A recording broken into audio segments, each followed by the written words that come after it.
Bir emede aytat deyt, napsinin 3 tüyünü var eken. Tüymö dep aytabызбы, же tüymöктөлgөн tüyüm dep aytabызбы? Айтор 3 tüymöktөлgön tüyümü var eken. Napsibиздин 3 tüyüm. Bizde ошол нерсе tüymöктөлүп кармак болуп турат экен. Кээ бир инсандар мындай айтканда бүгүнкү заманыбызда биз идеалдуу, мыкты, пайгамбарыбыздын сахабаларындай болгон мыкты коомду пайда кылгыбыз келеби? Менин арзум ооба келет. Кантип? Суроо келет. Кантип ошондой үммөт боло алабыз? Канткенде сахабалар сыяктуу мыкты инсандардан боло алабыз. Алар сахабаларды деп коюп жата беребизби? Биздин ата бабаларыбыз мыкты болгон.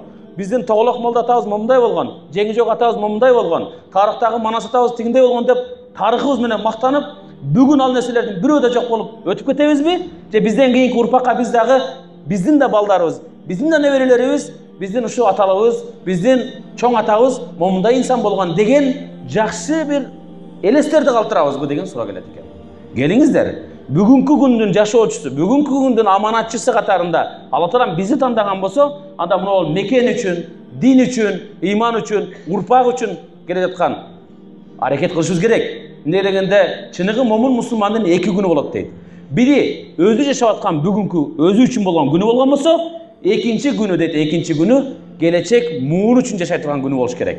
Келечек муун үчүн жашай турган күнүңүздү сиз мыкты даярданып, мыкты өткөрүп бере турган абалда болуш керек экен.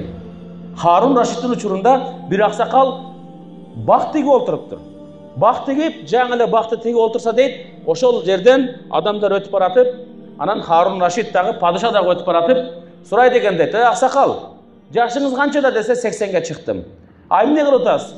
Бак тигип атам, мөмөлүү бак тигип атам, көчөт эгип атам дептир дейт. А бул көчөтүңүз канча жылдан кийин мөмө берет десе, билбейм балам, 10 жыл, 15 жыл, балким 20 жыл деген экен дейт. Десе айткан экен дейт, ал жылга чейин, мөмө бергенге чейин сиз барсызбы, жоксузбу аксакал эми? Эмнеге мынчалык аракет кылып атасыз десе айткан экен дейт. Мен жебесем дагы мына көчөттөн, мына эменин мөмөсүнөн, дарактын, менден кийинки муундар жейт деген экен дейт. Десе, жакшы болуптур. Жылына канча жолу мөмө берет десе, 1 жолу деген экен дейт бул. Жакшы болуп турганда, абдан жакшы айттыңыз. Мен таасирлендим деп, бир куржу кичинекей алтын тыйындарды чыгарып, аксакалга берет экен. Аксакал ушунчалык баягы батасын берет, албетте аксакал батасын берип, андан кийин айткан экен дейт, мен ушул келечек муун үчүн муну сени аткаратам десе, жанагы жерден дагы таасирленип, жанагы падыша дагы бир куржун алтынды берет экен кичинекей бир эмеден. Ошондо менин дептир, башкалардын дарактары жылына 1 жолу мөмөлөгөн болсо, менин дарагым жылына 2 жолу мөмөлөйт деген экен дейт. Ошондон урматтуу агайын туугандар, биз ошол айткандай напсымдын 3 түйүмү болот. Биринчи түймө момундай кармап турат бизди. Бизде напсыбизде макталуу деген сезим бар экен. Мактап койсо бираз айтып койсо, эскерип койсо, бир жерге жардам берсең дагы эскерип койсунчу, айтып койсун дейт экен. Айтпай койсо таарынат экенбиз. Ой, ушундай айтпай койду. Мен өткөндө барып, момундай жардам бердим эле айтпай койду деп. Жада калса мечитке жардам бергендерди дагы айттырганга аракет кылган бир туугандарыбыз бар. Аны айта турган болсо, имам дамаларыбыз айтсын өзү алардын улуулугунан. Бирок айтылбай калган болсо, эч качан жан дүйнөбүз оорубасын, жараткан Алла Таалам көрүп турат. Биринчи макталуу сезими, эмне ачканда макталбаса кадимкидей ооруп калат. Эгер ошол адамды сындап кое турган болсо, душман болот экен. Экинчиси дүйнөсүн жоготуу, колундагы бар дүйнөсүн жоготуп коюу деген бир сезим бар экен. Ошол сезим аркылуу дагы Кудай Таалам ушундай бир напсыбызды ушундай байлап коет экен бизде. Дүйнөбүздү жоготсок, дүйнөбүз жыгылып үстүбүзгө кулап түшкөндөй болот экен.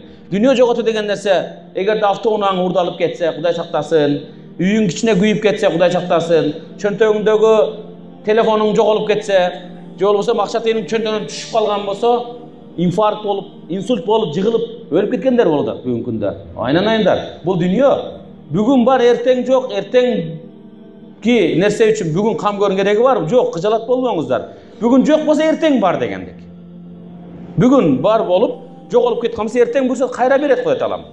Үчүнчү нерсе бар экен, урматтуу агайын туугандар, бул дагы колундагы башка бирөө инсандардын колундагы нерселерге кызыгуу деген сезим бар экен. Мына ушул напсыбызды мындай байлап турган, түйүмдөп турган нерселер ушулар экен. Чечиш керек бул нерселерди. Сен башканын колундагы эмне кыласың кызыгып? Неге менде жөнөкөй үйдө мен батирде жашайм, квартирада жашайм да тигиники вилла үй? Эмне үчүн менин минген унам жок маршрутка жүрөм да тигиники жипте жүрөт деп кызганат экен. Башканын колундагы байлыкка көз артат экен. Анан бул көз артып барып душмандыкка айланып, анан ушуга чейин барат, уурлукка чейин барат экен, Кудай сактасын. Ошонун колундагы мага да жок, тигиге да жок болсун, анда деп туруп өртөп үргенге чейин барат экен. Бул деген нерсе сооппу, күнөөбү деген суроону коебуз. Күнөө. Анда эмне кереги бар өзүбүздүн башыбызга күнөөлөрдү үйүп? Келиңиздер, кызгануунун кереги жок. Напсыбызды эмне кылайлы? Жакшы көзөмөлдөйлү.